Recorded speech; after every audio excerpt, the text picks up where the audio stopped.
Je suis venue à Lisbonne pour répondre à une invitation de l'Institut français du Portugal. Pourquoi faire? D'abord pour présenter l'histoire des femmes, qui a été déjà traduit en portugais, et dans un dialogue avec Irène Pimentel, qui est une chercheuse portugaise qui a beaucoup travaillé sur les femmes à l'époque de l'ordre de Salazar. Et puis, d'autre part, je viens aussi pour l'histoire de chambre. L'histoire de chambre est un livre que j'ai publié à Paris, en France, en 2009 et qui a eu le prix Femina de l'essai. Et dans cette histoire de chambre, je me pose le problème de l'espace intime, du secret, de la vie privée, et dans toutes les dimensions.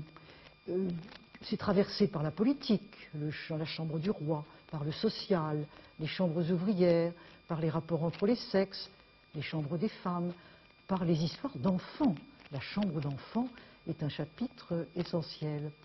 Ce livre vient d'être traduit par les éditions Théodolito et je m'en réjouis beaucoup. J'espère qu'il trouvera au Portugal un bon accueil. Et puis enfin, à l'Institut des sciences sociales, je parlerai chez Anne Kova, qui est une d'ailleurs de mes anciennes élèves, on peut dire.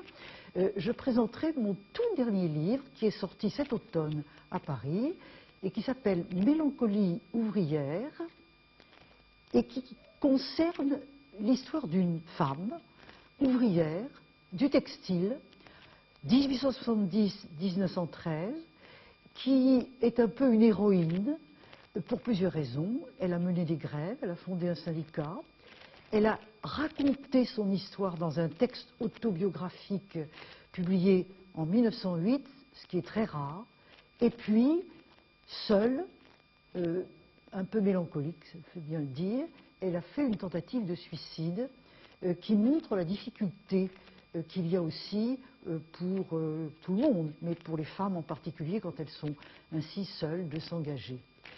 Cette histoire m'a beaucoup séduite et dans ce livre, je raconte aussi bien l'histoire de Lucie que l'histoire de la quête des traces d'une vie perdue.